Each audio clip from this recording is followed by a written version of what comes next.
اللہ وکفا وسلام علی عبادہ الذین اصطفیٰ اما بعد اعوذ باللہ من الشیطان الرجیم بسم اللہ الرحمن الرحیم شہد اللہ انہ لا الہ الا ہو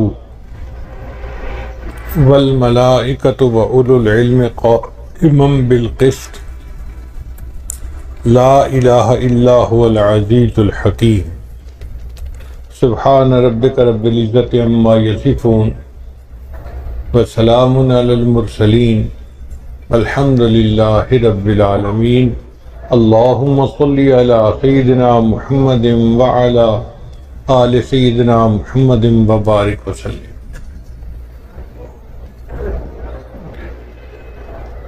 بچہ جب مدرسے میں آتا ہے تو اس کو استاد صاحب کلمہ یاد کرواتے ہیں۔ پہلا کلمہ طیب، طیب من پاک، لا الہ الا اللہ محمد الرسول اللہ۔ یہ کلمہ طیبہ اتنا اہم ہے کہ ہر بندے پر ہر حال میں پڑھنا اور دل سے اس کی تصدیق کرنا لازم ہے۔ جب بھی کوئی بندہ کلمہ پڑھتا ہے تو حدیث مبارکہ کے مطابق ایک فرشتہ اس کے اس عمل کو لے کر آسمانوں کی طرف جاتا ہے۔ راستے میں ایک اوپر سے آنے والے فرشتے سے اس کی ملاقات ہوتی ہے۔ دونوں فرشتے آپس میں ہم کلام ہوتے ہیں۔ تو اوپر والا فرشتہ پوچھتا ہے بھئی تم کہاں جا رہے ہو؟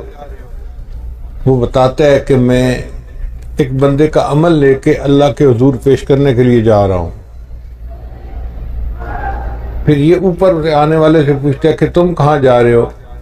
وہ کہتا ہے کہ جس بندے نے کلمہ پڑھا میں اس کی بخشش کا پیغام لے کے جا رہا ہوں۔ 100 سال کی عمر کیوں نہ ہو کسی کافر کی، جب وہ کلمہ پڑھ لیتا ہے اللہ تعالیٰ اس کے 100 سال کے گناہوں کو معاف فرما دیتے ہیں۔ دہیہ کلبی ایک صحابی تھے جو بنو کلب قبیلے کے سردار تھے۔ یہ نبی علیہ السلام کی خدمت میں مسلمان ہونے کے لیے حاضر ہوئے۔ اتنی اہم شخصیت تھی کہ جبریل علیہ السلام نے نبی علیہ السلام کو پہلے آ کر بتا دیا کہ دہیہ کلبی آ رہے ہیں مسلمان ہونے کے لیے۔ تو نبی علیہ السلام نے ان کے لیے اپنی چادر بچھائی اور فرمایا دہیہ تم میری چادر پر بیٹھو، مگر ان کے تو دل میں محبت آ چکی تھی، انہوں نے چادر کو تو سمیٹ لیا اور نیچے بیٹھ گئے اور پھر بتایا کہ میں مسلمان ہونے کے لیے آیا ہوں۔ جب کلمہ پڑھ کر مسلمان ہوئے تو دہیہ کلبی رونے لگ گئے۔ تو نبی علیہ السلام نے پوچھا تم رو کیوں رہے ہو؟ کہنے لگے ایک تو میری عمر 60 سال گزر گئی، میں 60 سال قبیلے کا سردار رہا اور میں نے بہت سارے لوگوں پر ظلم، پتہ چلتا تھا فلاں گھر میں لڑکی پیدا ہوئی تو میں اس گھر میں جا کے لڑکی کو زندہ زمین میں دفن کر دیا کرتا تھا۔ اے اللہ کے نبی صلی اللہ علیہ وسلم، میں نے 70 لڑکیوں کو اپنے ہاتھوں سے زندہ درگور کیا ہے، میں ان گناہوں کو لے کر آیا ہوں اور اب میں نے کلمہ پڑھا ہے، بتائیں میرا کیا بنے گا؟ نبی اسلام نے فرمایا اللہ تیرے 60 سال کے گناہوں کو اور 70 بچیوں کے قتل کرنے کے گناہ کو بھی معاف فرما دیں گے، تو نے کلمہ پڑھ لیا ہے۔ الاسلام یہدم ما کان قبلہ۔ جو بندہ کلمہ پڑھ کے مسلمان ہو جاتا ہے، پیچھے کے جو گناہ ہوتے ہیں اللہ ان سب گناہوں کو معاف فرما دیتے ہیں۔ اب ذرا اس کلمے کے بارے میں مزید سن لیجئے کہ انسان کے جسم میں گناہ کرنے والے اعضاء 12 ہیں۔ 2 ہاتھ، 2 پاؤں، 2 کان اور 2 آنکھیں، یہ 8۔ پھر دماغ، زبان، دل اور شرمگاہ، 8 اور 4 12۔ یہ 12 اعضاء ہیں جو گناہ کرتے ہیں۔ اور اگر ہم کلمے کے حروف کو دیکھیں تو وہ بھی 12 بنتے ہیں۔ لا الہ الا اللہ، لا کے 2 حرف، الہ کے 3 حرف، اللہ کے 3 حرف اور اللہ کے 4 حرف، تو 4 اور 6 10 اور 2 12۔ تو لا الہ الا اللہ کے 12 حروف ہیں اور انسان کے جسم میں گناہ کرنے والے اعضاء بھی 12 ہیں۔ تو مشائخ نے لکھا ہے کہ جو بندہ لا الہ الا اللہ کی تسبیح پڑھے گا اللہ اس کے سب اعضاء کے گناہوں کو معاف فرما دیں گے۔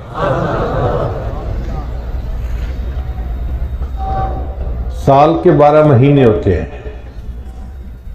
لا الہ الا اللہ کا ذکر کرنے والا بندہ جب اللہ کا ذکر کثرت کے ساتھ کرتا ہے تو اللہ 12 مہینوں کے گناہوں کو معاف فرما دیتے ہیں۔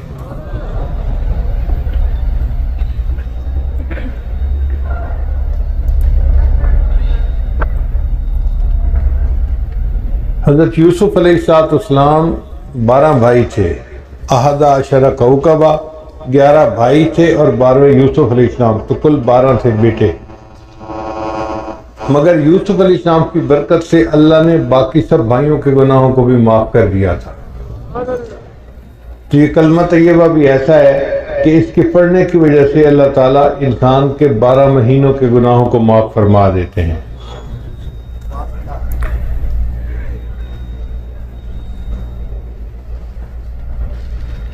قرآن مجید میں ہے جہنم کے 7 دروازے ہیں، لا 7 ابواب۔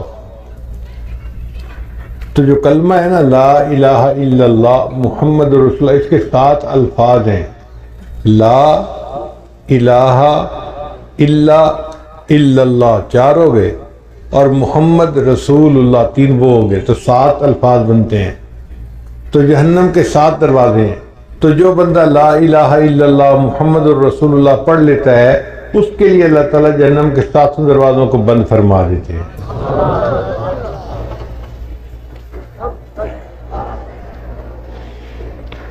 اب اس لا الہ الا اللہ کے ذرا معارف کو سن لیجئے۔ لا الہ الا اللہ یہ مقصد زندگی ہے، اور محمد الرسول اللہ یہ طرز زندگی ہے۔ لا الہ الا اللہ یہ یقین کی دنیا ہے، اور محمد الرسول اللہ یہ عمل کی دنیا ہے۔ لا الہ الا اللہ یہ روحانی دنیا ہے، اور محمد الرسول اللہ یہ جسمانی دنیا ہے۔ لا الہ الا اللہ کا تعلق باطن سے ہے جس کو دکھایا نہیں جا سکتا، محمد الرسول اللہ کا تعلق ظاہر سے ہے جس کو چھپایا نہیں جا سکتا۔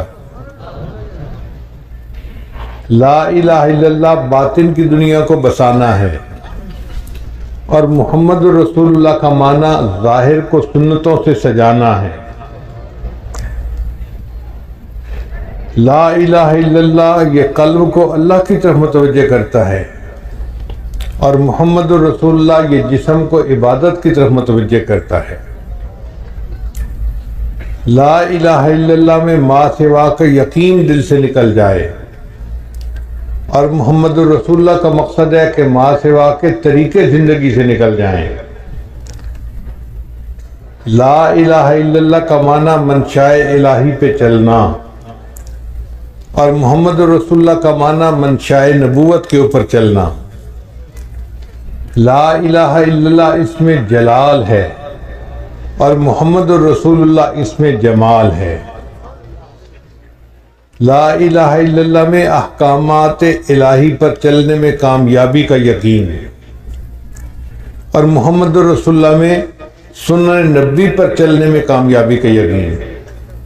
اللہ تعالیٰ نے غزوہ بدر میں لا الہ الا اللہ میں کامیابی کا سبق سکھایا، اور غزوہ احد میں محمد الرسول اللہ میں کامیابی کا سبق سکھایا۔ لا الہ الا اللہ یہ درخت کی جڑ کی مانند ہے، جڑ جتنی مضبوط ہوگی درخت اتنا مضبوط ہوگا، اور محمد رسول اللہ یہ درخت کی شاخوں کی مانند ہے، شاخیں جتنی زیادہ ہوتی ہیں پتے زیادہ ہوتے ہیں تو پھل بھی زیادہ ہوتا ہے اور اس کا سایہ بھی زیادہ ہوتا ہے۔ لا الہ الا اللہ یہ پاسپورٹ کی مانند ہے، اور محمد رسول اللہ یہ جنت کے ویزے کی مانند ہے۔ اب لا الہ الا اللہ میں اللہ کی ذات کا تعلق ہے، اور محمد رسول اللہ میں نبی علیہ السلام کی رسالت کا تعلق ہے۔ گویا 2 ہستیوں سے ہمارا واسطہ پڑا، ایک اللہ سے جو ارحم الراحمین ہے، اور ایک محمد رسول اللہ سے جو رحمت للعالمین ہے۔ کسی شاعر نے کیا اچھی بات کہی، یا رب تو کریمی و رسول تو کریم، اے رب آپ بھی کریم ہیں اور آپ کے رسول صلی اللہ علیہ وسلم بھی کریم ہیں، صد شکر کے ہستیم میں آنے دو کریم۔ میں اللہ کا شکر ادا کرتا ہوں کہ میرا معاملہ دو ہستیوں کے درمیان ہے جو دونوں کریم ہیں۔ اب اللہ تعالیٰ کے ارحم الراحمین ہونے کا ذرا نظارہ دیکھیے۔ اللہ رب العزت کی رحمت کے دو نام ہیں، ایک ہے رحمان اور ایک ہے رحیم۔ تو طالب علم کے ذہن میں بات آتی ہے کہ دو نام کیوں ہیں؟ اس کی ایک وجہ ہے۔ ایک ہوتا ہے بندے کا مالدار ہونا، یہ ایک الگ صفت ہے، اور ایک ہوتا ہے بندے کا سخی ہونا، یہ الگ صفت ہے۔ کئی دفعہ بندہ مالدار تو ہوتا ہے، سخی نہیں ہوتا تو مال کس کام کا۔ کئی بندہ سخی تو بڑا ہوتا ہے، پلے کچھ نہیں ہوتا تو اس کی سخاوت کس کام کی۔ مزہ تو تب ہے کہ مال بھی کثرت کے ساتھ ہو اور سخاوت بھی خوب ہو۔ تو رحیم کا جو نام ہے نا اللہ تعالیٰ کا، اس کا معنی ہے کہ اللہ تعالیٰ کی رحمت بے انتہا ہے، اور رحمان کا مطلب کہ اللہ کی رحمت خرچ بھی بے انتہا ہو رہی ہے۔ آپ دیکھیں اللہ وہ ذات ہے جس کی رحمت اپنوں پہ بھی دنیا میں خرچ ہو رہی ہے، پرایوں پہ بھی ہو رہی ہے، مومنوں پہ بھی ہو رہی ہے، کافروں پہ ہو رہی ہے۔ کافروں کو اولاد کون دیتا ہے؟ کافروں کو صحت کون دیتا ہے؟ کافروں کو عزت کون دیتا ہے؟ تو یہ سب کچھ نعمتیں ان کو دنیا میں اللہ دیتا ہے۔ اللہ وہ ذات ہے جو رحمان ہے، جو وفاداروں کو بھی دنیا میں دیتا ہے، غداروں کو بھی دنیا میں دیتا ہے۔ اس کی رحمت کی انتہا دیکھیے کہ ہر کسی پر اس کی رحمت خرچ ہو رہی ہے۔ اس لیے یہ دو نام ہیں، رحمان اور رحیم۔ رحیم کا مطلب وہ ذات جس کی رحمت اتنی کہ کوئی اس کی انتہا ہی نہیں، اور رحمان کا مطلب وہ ذات کہ جس کی رحمت اپنے اور پرائے ہر ایک کے اوپر خرچ ہو رہی ہے۔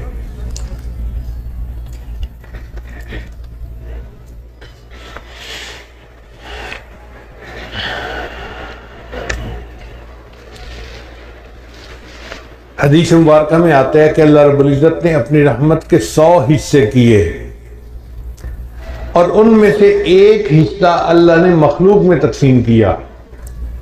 یہ جو مخلوق میں محبتیں نظر آتی ہیں نا، ماں کو محبت اولاد سے ہے، خامد کو بیوی سے ہے، بیوی کو خامد سے ہے، بھائی بہن کی محبت، دو بھائیوں کی محبت، پیر کو مرید سے، مرید کو پیر سے، استاد شاگرد، شاگرد استاد۔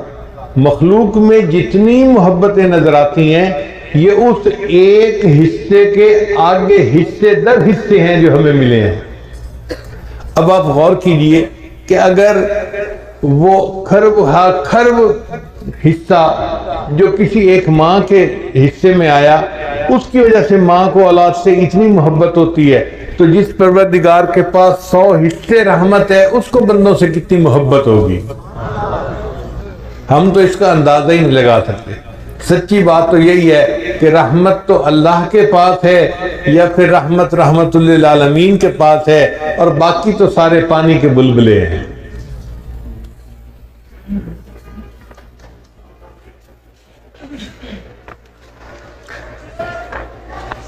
چنانچہ اللہ رب العزت نے اپنے پیارے حبیب صلی اللہ علیہ وسلم کی امت کے لیے دنیا میں ایسا نظام بنایا کہ چھوٹے چھوٹے بہانوں سے ان کے گناہوں کو معاف کرنا ہے۔ اب ذرا غور کیجئے کہ کوئی بندہ نیکی کا ارادہ کرتا ہے نا، ابھی نیکی کی نہیں ہے، صرف دل میں ارادہ کیا، مصمم ارادہ کیا، تو ارادہ کرنے پر فرشتہ ایک نیکی نامہ اعمال میں لکھ لیتا ہے۔ ابھی اس نے کچھ بھی نہیں کیا، لیکن چونکہ ارادہ کر لیا تو ارادہ کرنے پر اس کے لیے نیکی لکھ دی جاتی ہے، اور نیکی کا فرشتہ امیر ہے، اور جو گناہ لکھنے والا فرشتہ ہے وہ اس کا ماتحت ہے۔ اب یہی بندہ گناہ کا ارادہ کرے تو گناہ والا فرشتہ لکھ نہیں سکتا۔ کیوں؟ نیکی والا فرشتہ کہتا ہے بھی گناہ کیا تو نہیں نا، تمہیں کیا مسئلہ ہے، کیوں لکھ سکتے؟ گناہ کا ارادہ کرے تو نہیں لکھ سکتا، نیکی کا ارادہ کرے تو نیکی لکھی جاتی ہے۔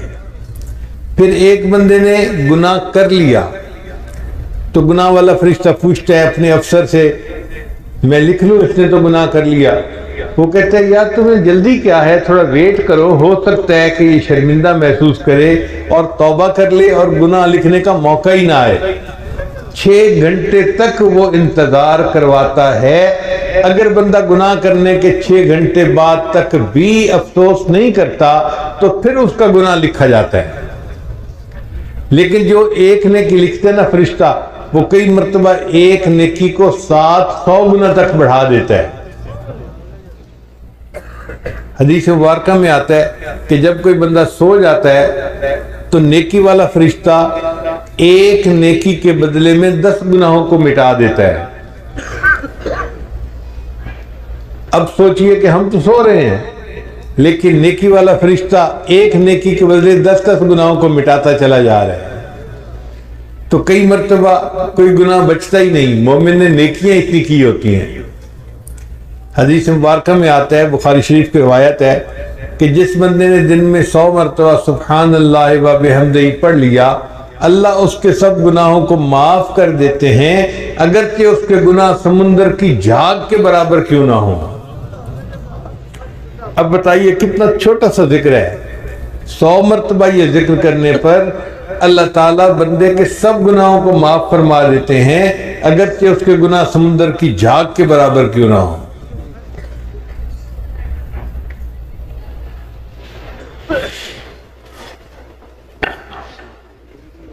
پھر اللہ تعالیٰ نے دل کی ندامت کو توبہ بنا دیا۔ ایک بندہ زبان سے کچھ نہیں بولتا مگر غلطی کرنے کے بعد اپنے دل میں نادم ہوتا ہے، تو الندم توبۃ، وہ جو دل میں نادم ہوا، شرمندہ ہوا کہ سوری مجھے ایسے نہیں کرنا چاہیے تھا، میں غلطی کر بیٹھا، یہ دل سے نادم ہونا ہی اس کی توبہ ہے، اس پر اللہ گناہ معاف فرما دیتے ہیں۔ تو دیکھیے اللہ تعالیٰ بہانے ڈھونڈ رہے ہیں نا بندے کے گناہوں کو معاف کرنے کے۔ پھر اللہ تعالیٰ نے توبہ کے قبول ہونے کے لیے کوئی شرط متعین نہیں کی کہ یہ شرط پوری کرو گے تو توبہ قبول کریں گے۔ بندے نے توبہ کی، اللہ نے فوراً قبول فرما لی۔ پھر جو بندہ بیمار ہو جاتا ہے تو بیماری کی وجہ سے اس کے گناہ معاف ہو جاتے ہیں۔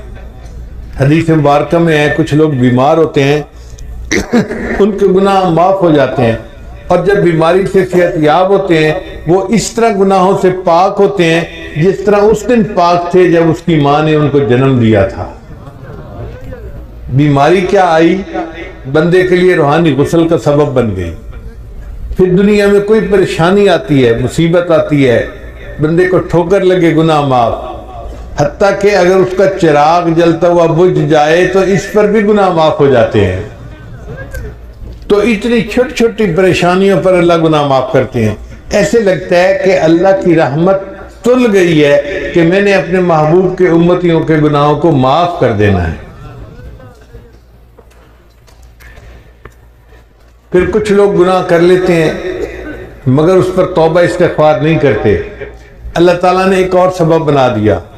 حدیث مبارکہ میں آتا ہے کہ اللہ تعالیٰ مچھلیوں کو، پرندوں کو اور چیونٹیوں کو حکم فرماتے ہیں کہ تم ایمان والوں کے لیے استغفار کرو۔ وہ مچھلیاں پانی میں، پرندے ہوا میں اور چیونٹیاں اپنے بلوں میں مومنوں کے لیے استغفار کر رہی ہوتی ہیں، اور یہ تو زمین کی مخلوق تھی۔ اللہ تعالیٰ نے اس سے بھی اور بڑا کرم کیا، وَيَسْتَغْفِرُونَ لِمَنْ فِي الْأَرْضِ، اللہ فرشتوں کو حکم کرتے ہیں کہ جو مومن گناہگار خطا کر بیٹھے تم ان کے لیے استغفار کرو، میں گناہ معاف کر دوں گا۔ تو فرشتے بندوں کے لیے استغفار کرتے ہیں۔ پھر ایک دوست کی دعا پر اللہ تعالیٰ دوسرے دوست کے مغفرت فرما دیتے ہیں۔ پھر دیکھیے جمعہ کے دن اللہ تعالیٰ پورے ہفتے کے گناہوں کو معاف فرما دیتے ہیں۔ حدیث مبارکہ میں آتا ہے کہ رمضان مبارک میں اللہ تعالیٰ پورے سال کے گناہوں کو معاف فرما دیتے ہیں۔ جس بندے نے حج کیا یا عمرہ کیا، رجع کیوم ولدت امہ، وہ حج سے اس طرح واپس لوٹتا ہے جیسے اس دن گناہوں سے پاک تھا جب اس کی ماں نے اس کو جنم دیا تھا۔ اللہ اس طرح گناہوں سے بندے کو پاک کر دیتے ہیں۔ حدیث مبارکہ میں آتا ہے کہ جو عورت اپنے خامن سے حاملہ ہوتی ہے تو جس لمحے اس کو حمل ہوتا ہے زندگی کے پچھلے سب گناہوں کو اللہ معاف فرما دیتے ہیں۔ پھر وہ جب بچے کو جنم دیتی ہے تو بچے کو جس وقت جنم دیتی ہے دوبارہ اس کی زندگی کے سب گناہوں کو معاف کر دیا جاتا ہے۔ پھر وہ بچے کو دودھ دیتی ہے، پالتی ہے۔ اب یہ بچہ جب بولنے کے قابل ہوتا ہے، اگر یہ بچہ سب سے پہلے اللہ کا نام زبان سے نکالے، اللہ تیسری مرتبہ پھر اس کے زندگی کے سب گناہوں کو معاف فرما دیتے ہیں۔ تو اس سے تو پتہ چلتا ہے کہ اللہ تعالیٰ کی رحمت تل گئی ہے بندوں کے گناہوں کو معاف کرنے کے لیے۔ یعطیک ربک فترضی، اے میرے محبوب صلی اللہ علیہ وسلم، اللہ تجھے اتنا عطا کرے گا کہ تو راضی ہو جائے گا۔ ہمارے مرشد عالم رحمۃ اللہ اس کا ترجمہ یوں فرماتے تھے سمجھنے کے لیے کہ وَلَسَوْفَ يُعْطِيكَ رَبُّكَ فَتَرْضَى، اللہ تجھے اتنا دے گا کہ تو بس بس کرے گا۔ ہوتا ہے نا، آپ اپنے ایک برتن میں دودھ لے رہے ہیں اور دودھ ڈالنے والا اتنا ڈالتا ہے کہ وہ کنارے تک آ جاتا ہے تو لینے والا کہتا ہے بس بس بس بھائی۔ تو اس آیت کا ترجمہ یہی ہے، اللہ فرماتے ہیں میرے محبوب اللہ تجھے اتنا دے گا کہ تو بس بس کرنے لگ جائے گا۔ جب نبی علیہ السلام پر یہ آیت اتری تو نبی علیہ السلام نے فرمایا کہ اللہ نے مجھ سے وعدہ کیا ہے میں تجھے اتنا دوں گا کہ تو بس بس کرے گا، اور میں اس وقت تک راضی نہیں ہوں گا جب تک میرا آخری امتی بھی جنت میں نہیں چلا جائے گا۔ اللہ اکبر کبیرہ۔ چنانچہ حدیث پاک میں آتا ہے کہ محشر کا میدان ہوگا، فرشتے کہیں گے نبی علیہ السلام کو کہ آپ ممبر کے اوپر بیٹھیے۔ نبی علیہ السلام ممبر پر نہیں بیٹھیں گے، کیوں؟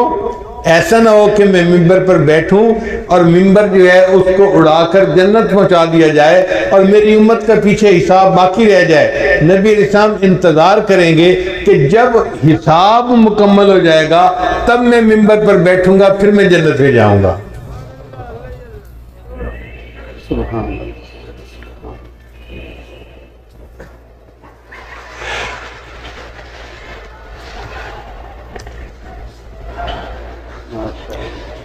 چنانچہ نبی علیہ السلام نے ایک مرتبہ دعا مانگی کہ یا اللہ میری امت کا حساب میرے سپرد فرما دیجیے۔ اللہ تعالیٰ نے پوچھا میرے محبوب صلی اللہ علیہ وسلم آپ ایسی دعا کیوں کر رہے ہیں؟ اے اللہ یہ دعا میں اس لیے کر رہا ہوں کہ میں نہیں چاہتا قیامت کے دن میری امت کے گناہوں سے باقی دنیا واقف ہو۔ جب میں نے حساب لینا ہوگا تو میں حساب لے لوں گا اور کسی کو پتہ بھی نہیں چلے گا کہ میری امت کے کرتوت کیا تھے۔ تو اللہ تعالیٰ نے فرمایا میرے محبوب صلی اللہ علیہ وسلم آپ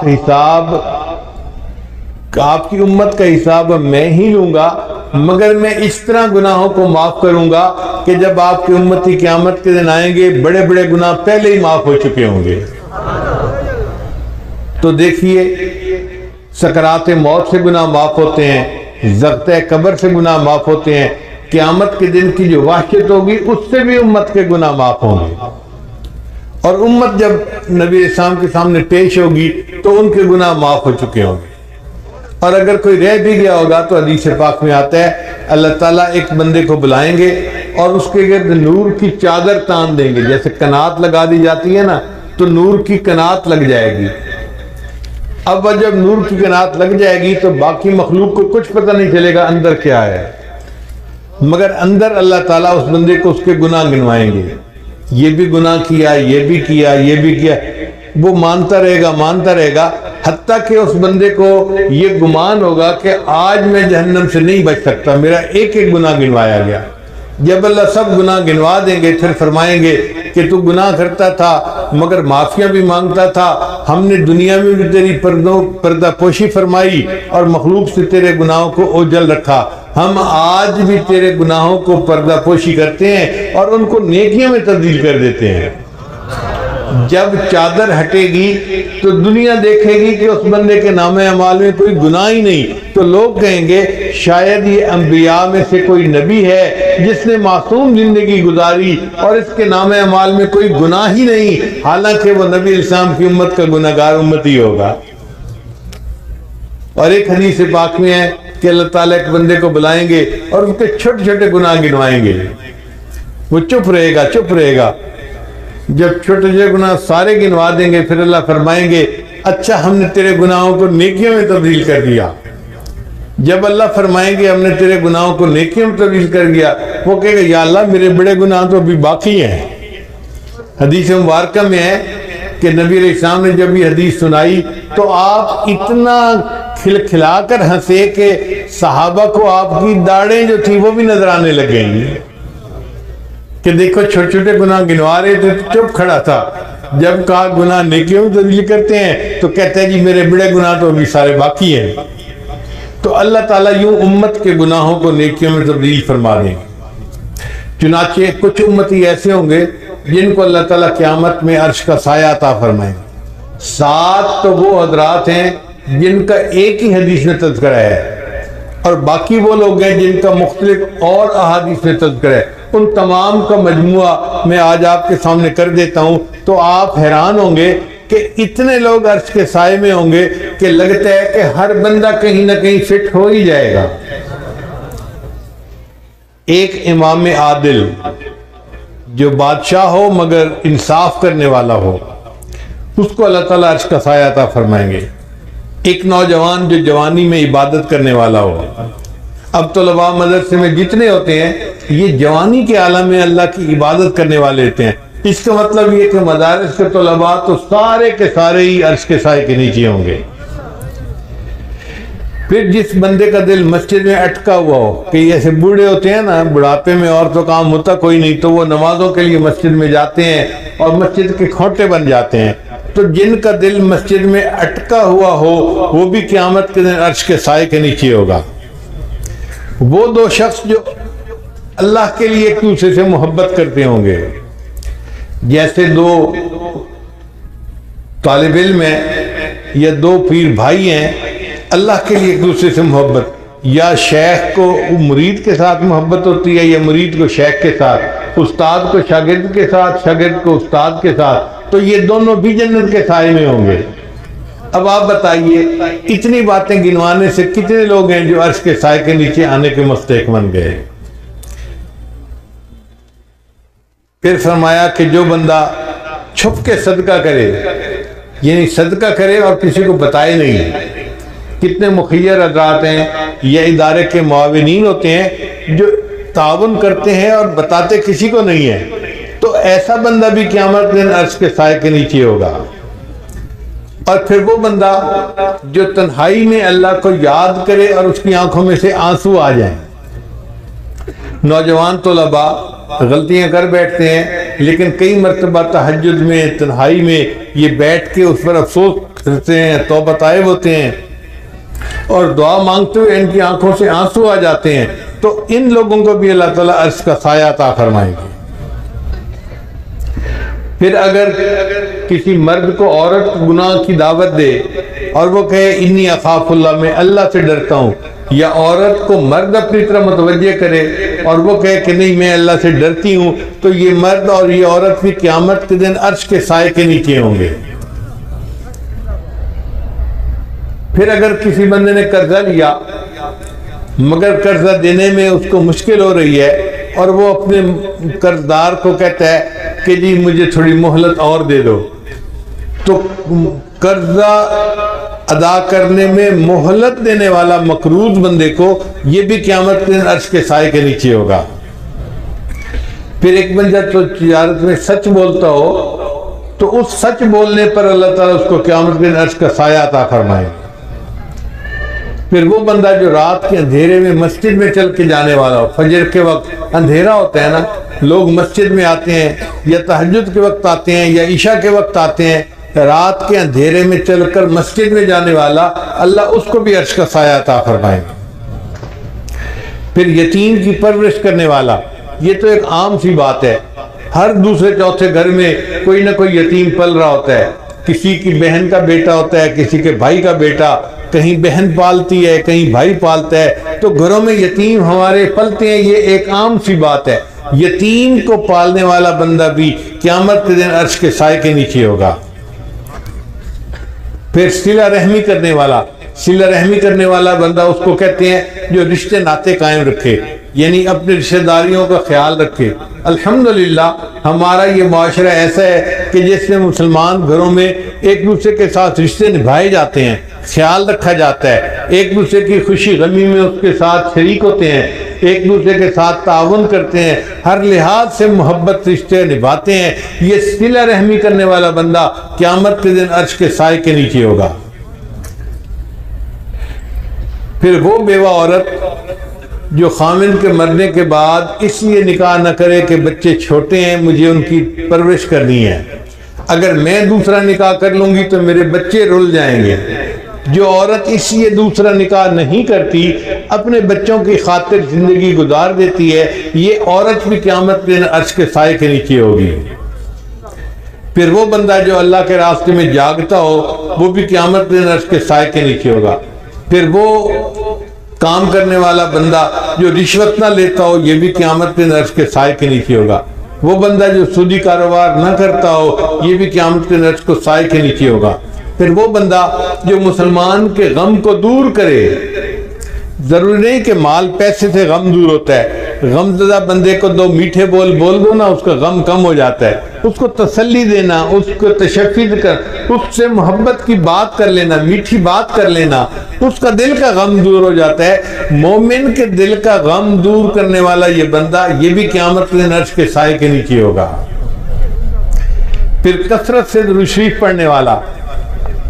اب طلباء کثرت سے درود شریف پڑھتے ہیں, ایک حدیث میں کتنی بار صلی اللہ علیہ وسلم یہ درود شریف ہے, تو اس پر اللہ تعالیٰ ان کو قیامت کے دن عرش کا سایہ عطا فرمائیں گے. پھر سنت کو زندہ کرنے والا, جو بندہ نوجوانی میں آج چہرے کے اوپر داڑھی سجاتا ہے, یہ سنت کو زندہ کرنے والا نوجوان ہے. اس کو اللہ تعالیٰ اس عمل کے بدلے قیامت کے دن عرش کا سایہ عطا فرمائیں گے. پھر نماز کے وقت کا خیال رکھنے والا, جو باجماعت نماز پڑھتے ہیں, صاف ظاہر ہے وہ اپنی گھڑیاں دیکھتے رہتے ہیں, وقت کا خیال کرتے ہیں اور وقت پہ پہنچتے ہیں, ان کو تکبیر اولیٰ میں شامل ہونا ہوتا ہے. اللہ اس تکبیر اولیٰ کی پابندی سے اس کو بھی قیامت کے دن عرش کا سایہ عطا فرمائیں گے. ایسے لگتا ہے کہ اللہ تعالیٰ نے عرش کا سایہ بنایا ہی امت محمدیہ کے لیے. سچی بات تو یہ ہے کہ ہر بندہ کہیں نہ کہیں عرش کے سائے میں آنے والے لوگوں میں فٹ ہو جاتا ہے. تو رحمت للعالمین دیکھیے نبی الاسلام کی, کہ انہوں نے اللہ سے دعائیں مانگی اور اللہ نے ان کی امت کے لیے ایسے آسانیاں فرما دی.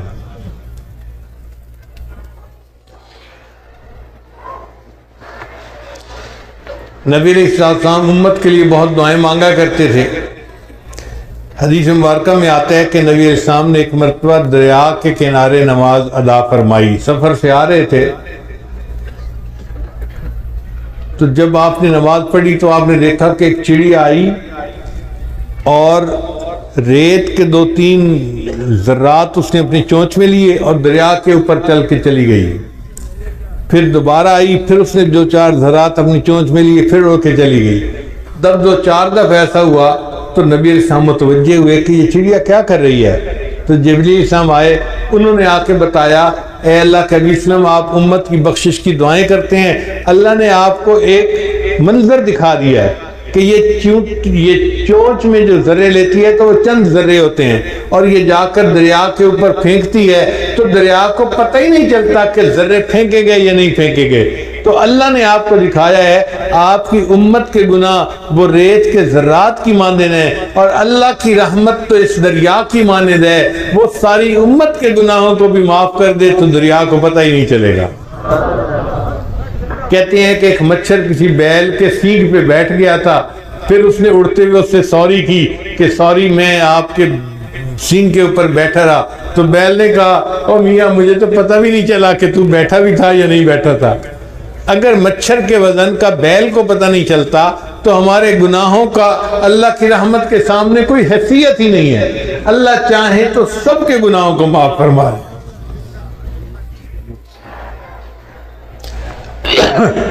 اور اللہ تعالیٰ نے ایک وعدہ فرمایا ہے، یوم لا یخزی اللہ النبی والذین آمنوا معہ. قیامت دن اللہ تعالیٰ اپنے نبی علیہ السلام کو اور ان کے ساتھ جو ایمان لانے والے ہوں گے ان کو رسوا نہیں کرے گا. تو اللہ نے مومنوں سے وعدہ کیا ہے کہ وہ ان کو قیامت میں رسوا نہیں کرے گا. اب ہم نے کلمہ پڑھا الحمدللہ کہ ہم مومن ہیں، تو اب ہمارے دل میں یہ پکا گمان ہونا چاہیے اس کلمے کی وجہ سے اللہ تعالیٰ ہمیں قیامت میں رسوا نہیں فرمائیں گے، ہمارے عیبوں کی پردہ پوشی فرما کے عرش کا سایہ عطا کریں گے اور بالآخر ہمیں جنت عطا فرمائیں گے.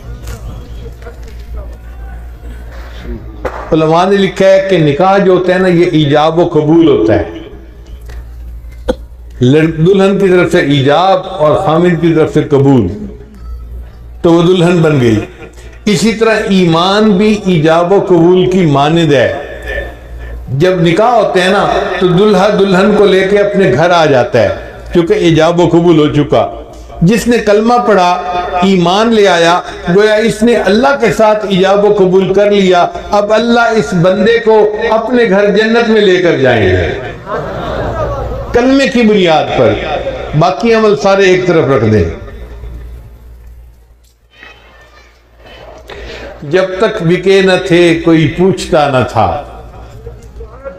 جب تک بکے نہ تھے کوئی پوچھتا نہ تھا، تم نے خرید کر ہمیں انمول کر دیا.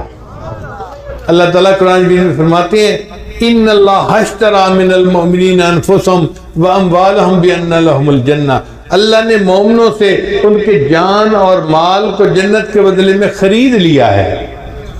تو اللہ ہمیں خرید چکے ہیں. جب خرید لیا ہے تو پھر اب وہ ہمیں رد نہیں کریں گے. کسی شاعر نے کہا تو بعلم ازل مرادی دی، اے اللہ تو ازلی علم کے ساتھ مجھے دیکھتا ہے. دیدی آنکھ کے بعیب بخریدی، اے اللہ تو نے مجھے میرے عیبوں کے باوجود دیکھا اور مجھے پسند کیا، تبھی تو میرے ساتھ خرید کی ڈیل کی کہ میں نے بندوں سے ان کے جان مال کو خرید لیا ہے. تو بعلما ومن بعیب ہما، اللہ تو وہی علم والا ہے اور میں وہی عیبوں والا ہوں. رد مکن آنچ خود پسندی دی، اللہ اس کو رد نہ کر جسے تو ایک دفعہ پسند کر چکا ہے.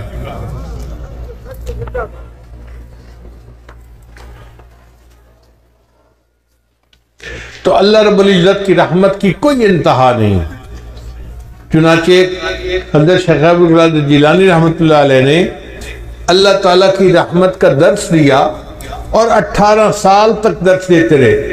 روزانہ درس دیتے تھے، ہزاروں لوگ مجمع میں آتے تھے اور آپ اللہ کی رحمت کے اوپر درس دیتے دیتے 18 سال گزر گئے. ایک دن آپ نے اللہ تعالیٰ کے جلال پہ بھی درس دے دیا. اب لوگوں نے جو جلال پہ درس سنا تو وہ تو اتنا روئے کچھ بے ہوش ہو گئے اور کچھ ایک کی تو جان ہی نکل گئی. جب یہ منظر ہوا تو اللہ تعالیٰ نے الہام کیا عبد القادر جیلانی تو لوگوں کے سامنے میرے جلال کا تذکرہ کرتا ہے. یا اللہ میں نے 18 سال تیری رحمت کا تذکرہ کیا. اللہ نے جواب میں فرمایا تو عبد القادر کیا 18 سال میں میری رحمت ختم ہو گئی تھی؟ جس پروردگار کی رحمت کی یہ انتہا ہو کہ 18 سال تذکرہ کرنے پر بھی وہ رحمت ختم نہیں ہوتی، اس کی رحمت کا قیامت کے دن انعام ہوگا. چنانچہ اللہ تعالیٰ قیامت کے دن جو رحمت کے 100 حصے ہیں نا تو 100 کے 100 حصوں کے ساتھ مومنوں کے ساتھ اپنا معاملہ فرمائیں گے. ماں کو اس 100 حصوں میں سے کوئی چھوٹا سا حصہ ملا ہوگا. کوئی ماں اپنے بچے کو تندور کی آگ میں ڈال سکتی ہے؟ حدیث مبارکہ میں نبی صاحب ایک جگہ پڑاؤ فرمایا تو وہاں ایک عورت تھی جو تندور پہ روٹیاں لگاتی تھی. وہ بیلنے کے لیے آئی، کہنے لگی میں آپ سے ایک بات پوچھنا چاہتی ہوں، میں ماں ہوں میں جب روٹیاں لگاتی ہوں میرا بچہ تنور کے قریب آتا ہے تو میں اس کو دور رکھتی ہوں، میں چاہتی نہیں کہ گرم ہوا بھی میرے بچے کو لگ جائے۔ اگر میں گرم ہوا بچے کو لگنا پسند نہیں کرتی تو اللہ تو بندے سے بہت محبت کرتے ہیں، وہ اپنے بندوں کو جہنم میں کیسے ڈالے گا؟ تو نبی علیہ السلام کی مبارک آنکھوں میں آنسو آ گئے۔ نبی علیہ السلام نے جواب دیا، اللہ تعالیٰ تو نہیں چاہتے کہ بندے جہنم میں جائیں، مگر جو اپنے پاؤں پہ خود کلہاڑی مارے اس کا کیا کیا جا سکتا ہے؟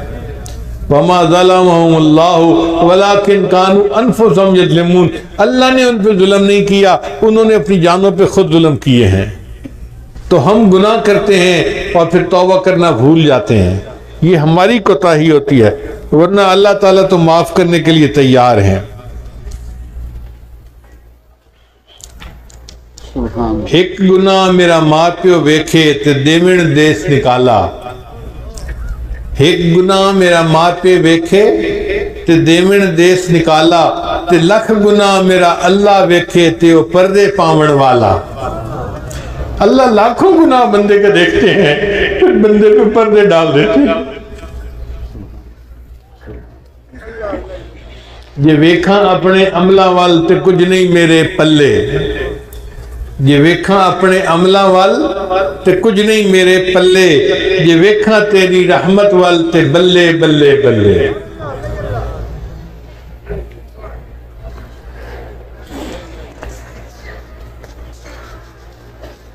اس لیے اللہ تعالیٰ سے اس کی رحمت کی ہمیشہ امید رکھیں، استغفار کرتے رہیں، توبہ کرتے رہیں، مگر دل میں یہ حسن ظن رکھیں، ہمیں موت اس حال میں آئے کہ اللہ کے ساتھ ہمیں حسن ظن ہو کہ اللہ ہمیں ضرور معاف کر دے گا اور رحمت کا معاملہ فرمائے گا۔ ہمارے علاقے کا ایک واقعہ ہے، میں سنا دیتا ہوں۔ ایک پیر صاحب آئے، قریب موچی والا ایک گاؤں ہے وہاں پہ، تو پیر صاحب نے سوچا کہ دیہاتی لوگ نماز بھی نہیں پڑھتے اور باقی نیک اعمال بھی اتنے نہیں کرتے، تو ان کو مسجد میں بلائیں اور تقریر کر کے ان کو نصیحت کی جائے۔ چنانچہ انہوں نے اعلان کروا دیا کہ بھئی لوگوں آؤ، آج پیر صاحب تقریر کریں گے اور لوگ ان کی تقریر سنیں گے۔ کوئی 100 کے قریب دیہاتی جمع ہو گئے۔ جب تقریر شروع ہونے لگی تو ایک بوڑھا سا اٹھا، کہنے لگا، پیر صاحب میں ان پڑھ جاہل جٹ بتان ہوں، اگر مجھے کوئی بات سمجھ نہ آئے تو کیا میں سوال پوچھ سکتا ہوں؟ ان کو ہاں پوچھ لینا۔ اب پیر صاحب نے بیان شروع کیا۔ پیر صاحب نے بیان کرتے ہوئے موت کا تذکرہ کیا، پھر حشر کا تذکرہ کیا، پھر انہوں نے کہا کہ دیکھو پل صراط ہوگی جو بال سے زیادہ باریک اور تلوار سے زیادہ تیز ہوگی۔ ہم بھی اپنے بچپن میں اپنے والدین سے یہی سنا کرتے تھے کہ پل صراط ہوگی جو بال سے زیادہ باریک اور تلوار سے زیادہ تیز ہوگی۔ تو جب پیر صاحب نے یہ کہا نا تو وہ بوڑھا کھڑا ہو گیا، کہنے لگا، پیر صاحب میں تو لگتا ہے ایک کوڑے۔ ان کا نہیں کتابوں میں لکھا ہوا ہے، فلاں کتاب میں فلاں کتاب میں۔ تو کہتے ہیں اچھا لکھے ہوئے کتابیں؟ انہوں نے کہا لکھے ہوئے ہے۔ اکھے پیر صاحب موڑ ان آنکھوں چاہنا کہ اللہ سائن دی پار تے پاون دی نیت کا ہی نہیں۔ بھئی اگر بال سے زیادہ باریک ہے اور تلوار سے زیادہ تیز ہے تو پھر یوں کہو کہ اللہ تعالیٰ کی پار گزارنے کی نیت ہی نہیں ہے۔ خیر بات آئی گئی ہو گئی۔ پھر پیر صاحب نے تقریر شروع کی کہ بھئی نیکی کرو، گناہوں سے بچو، اگر نہیں نیکی کرو گے، گناہ کرو گے تو پہلے اللہ تمہیں دوزخ میں ڈالے گا اور جب سزا مل جائے گی اس کے بعد پھر تمہیں جنت میں اللہ تعالیٰ ڈالے گا۔ جب انہوں نے یہ بات کی نا تو بوڑھا پھر کھڑا ہو گیا، پیر صاحب میں لگتا ہے ایک کوڑے۔ ان کا بھئی وہ کیسے؟ کہنے لگا، پیر صاحب گل دسو، میرے گھر جو پڑھا آوے تو میں انہوں 5-7 لتر مارا، موڑا کھاں بھجیا ککڑ کھا لے اور کھا لئی سی۔ وہ پیر صاحب اللہ جنہوں بخشنے بخش ہی چھوڑنے اس کو ہی سزا دے گی اس نے۔ تو جیسے اس بوڑھے کو اللہ کی رحمت کے ساتھ اس نے ظن تھا نا کہ اللہ نے جب بخشنا ہے تو بخش ہی دینا ہے، اللہ کی رحمت کا اتنا ظہور ہوگا کہ ہمارے اندازے سے باہر۔ حضرت قاری احمد طیب رحمۃ اللہ لکھتے ہیں کہ اتنا ظہور ہوگا کہ ایک موقع آئے گا شیطان سر اٹھا کر دیکھے گا شاید میری بھی بخشش ہو جائے گی، شیطان کو بھی امید لگنے لگے گی کہ شاید میری بھی بخشش ہو جائے، اتنا اللہ کی رحمت کا ظہور ہوگا۔ مفسرین نے لکھا ہے کہ اللہ تعالیٰ بندوں کا حساب تو لیں گے جو ان کے حق ہیں، جب سب سے بندوں کے حساب حقوق العباد کا حساب لے لیا جائے گا تو فرشتے کہیں گے اللہ حقوق العباد کا حساب ہو چکا، اب صرف حقوق اللہ باقی ہیں۔ اللہ فرمائیں گے اچھا اگر صرف میرے حق باقی ہیں نا تو میں کریم ہوں، مجھے حساب لیتے ہوئے حیاتی ہے، جس نے کلمہ پڑھا اس کو کہو کہ وہ چلا جائے جنت میں۔ ربما یود الذین کفروا لو کانوا مسلمین، یہ وہ وقت ہوگا جب ہر کافر دل میں یہ تمنا کرے گا کاش میں نے بھی کلمہ پڑھا ہوتا۔ اس وقت ہمیں احساس ہوگا کہ یہ کلمہ کتنی بڑی نعمت ہے جس کے پڑھنے پر اللہ نے ہمارے لیے جنت کے دروازے کھول دیے۔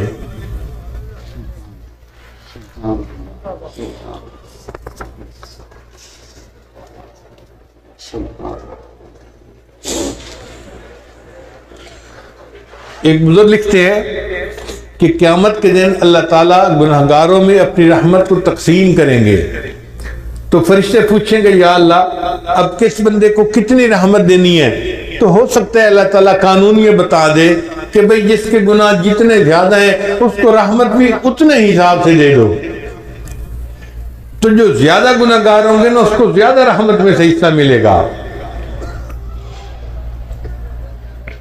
بے گناہوں میں چلا زاہد جو اس کو ڈھونڈنے، بے گناہوں میں چلا زاہد جو اس کو ڈھونڈنے، مغفرت بولی ادھر آ میں گناہگاروں میں ہوں، وہ کرشمے شان رحمت نے دکھائے روز حشر، چیخ اٹھا ہر بے گناہ میں بھی گناہگاروں میں ہوں۔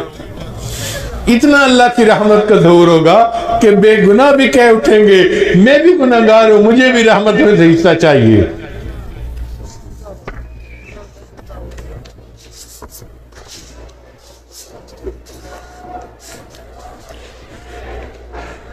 چنانچہ حضرت معاذ رضی اللہ عنہ کہتے ہیں کہ نبی علیہ الصلوۃ والسلام نے مجھے بلا کر کہا کہ اے بچے کیا تم جانتے ہو کہ اللہ کا بندوں پر کیا حق ہے اور بندوں کا اللہ پر کیا حق ہے؟ وہ کہتے ہیں کہ میں نے کہا کہ اللہ کے بندوں آپ مجھے بتا دیجئے۔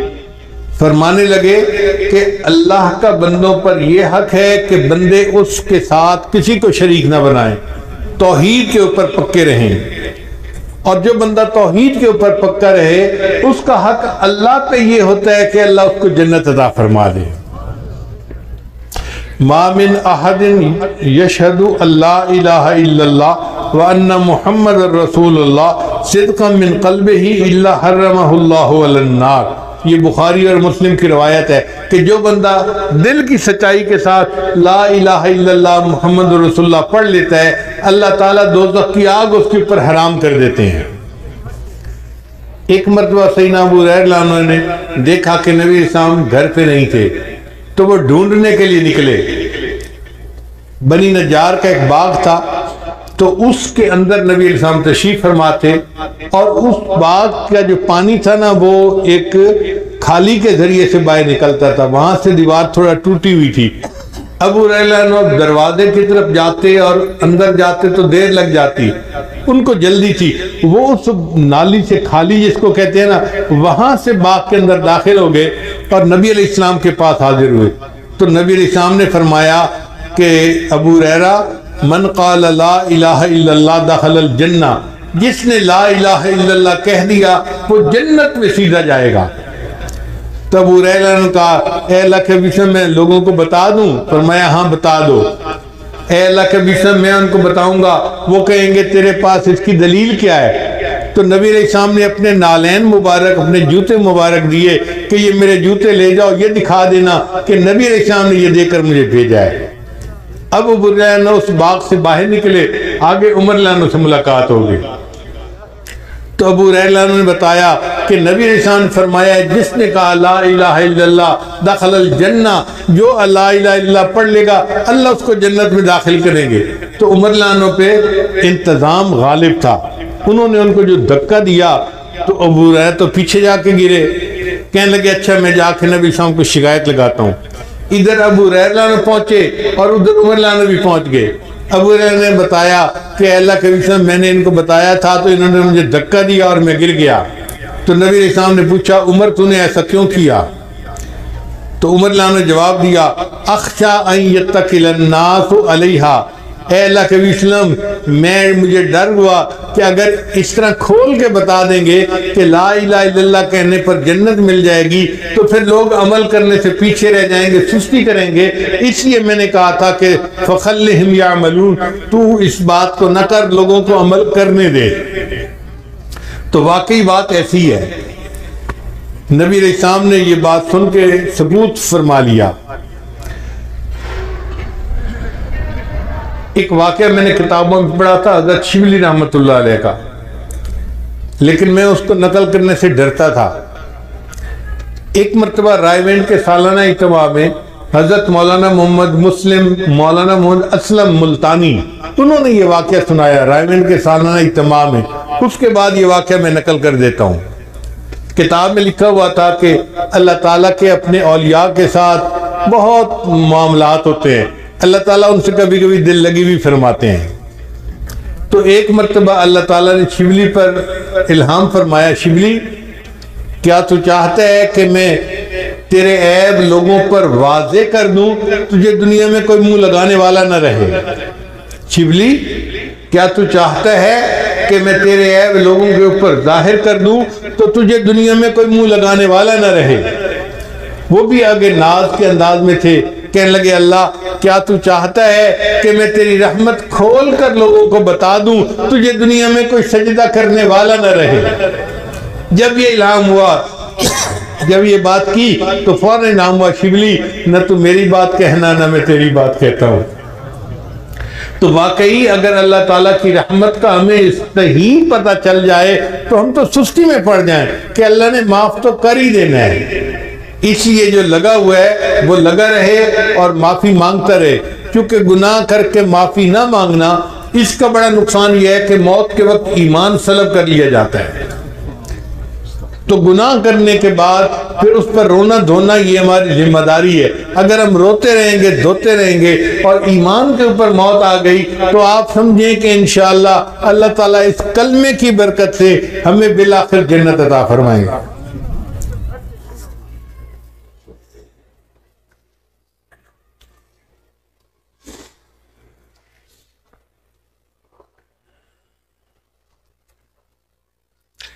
ایک اور حدیث مبارکہ سن لیجئے۔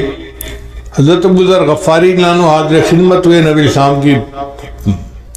نبی السلام آرام فرما کر اٹھے تھے تو نبی السلام نے انہیں بتایا کہ جبریل السلام میرے پاس خوشخبری لائے کہ جو شخص لا الہ الا اللہ محمد رسول اللہ کہے پھر اسی عقیدے پر اس کی موت آئے وہ جنت میں داخل ہوگا۔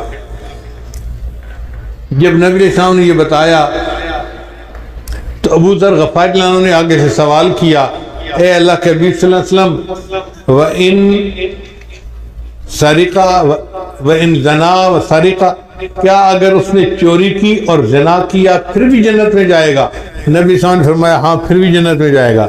انہوں نے پھر دوسری دفعہ پوچھا، نبی السلام نے پھر یہی جواب دیا۔ انہوں نے تیسری دفعہ پوچھا، نبی السلام نے پھر جواب دیا۔ پھر انہوں نے چوتھی مرتبہ پوچھا، نبی السلام نے فرمایا ہاں پھر جنت میں جائے گا اگرچہ ابو ذر کی ناک خاک آلود ہو۔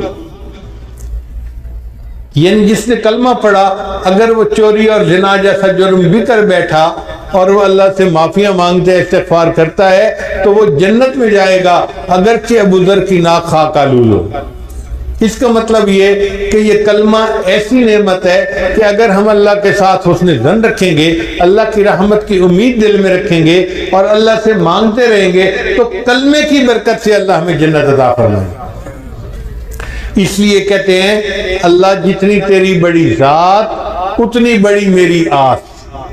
اللہ یہ فکرہ ذرا ذہن میں ایک دفعہ کہہ دیجئے اللہ جتنی بڑی تیری ذات اتنی بڑی میری آس، اللہ جتنی بڑی تیری ذات اتنی بڑی میری آس، تیری ذات جتنی بڑی ہے میری تیرے ساتھ آس بھی اتنی بڑی ہے۔ اللہم مغفرتک اوسع من ذنوبی ورحمتک ارجا عندی من عملی، ہمیں عملوں پہ بھروسہ نہیں ہے، تیری رحمت پہ بھروسہ ہے، تو اگر چاہے گا تو ہماری کشتی کو کنارے لگا دے گا۔ اب میں اپنی بات کو مکمل کرتا ہوں دو بزرگوں کی عبارت سنا کے، توجہ کے ساتھ سنیے گا۔ تقویت الایمان کتاب ہے، اس میں حضرت شاہ اسماعیل شہید رحمت اللہ فرماتے ہیں کہ دنیا میں بڑے بڑے گنہگار گزرے ہیں، یہ ان کی کتاب کی عبارت ہے، طلباء توجہ کے ساتھ سنیں۔ دنیا میں بڑے بڑے گنہگار گزرے ہیں، جیسے فرعون، حامان، نمرود اور شیطان، جیسے فرعون، حامان، نمرود اور شیطان۔ اگر کوئی شخص ساری دنیا کے گناہوں کا ارتکاب کر لے مگر توحید کے اوپر قائم رہے کہ اللہ کے ساتھ کسی کو شریک نہیں بناتا تو اس کے سارے گناہ معاف کر دیے جائیں گے۔ یعنی بندہ توحید کے اوپر پکا رہے، ساری دنیا کے گناہ بھی اگر کر لے اللہ اس توحید کی برکت سے اس کے سارے گناہوں کو معاف فرما دیں گے۔ اور دوسرے بزرگ ہیں حضرت مجد لسانی رحمت اللہ علیہ، وہ اپنے مکتوب میں فرماتے ہیں اور عجیب لکھتے ہیں، فرماتے ہیں اس فقیر کو محسوس ہوا ہے کہ اگر سارے عالم کو صرف ایک مرتبہ کلمہ پڑھنے پر بخش دے تو اس کی بھی گنجائش موجود ہے۔ یعنی ساری مخلوق کے تمام گناہوں کو اللہ ایک مرتبہ کلمہ پڑھنے پر معاف کر دے تو اس کی بھی گنجائش موجود ہے۔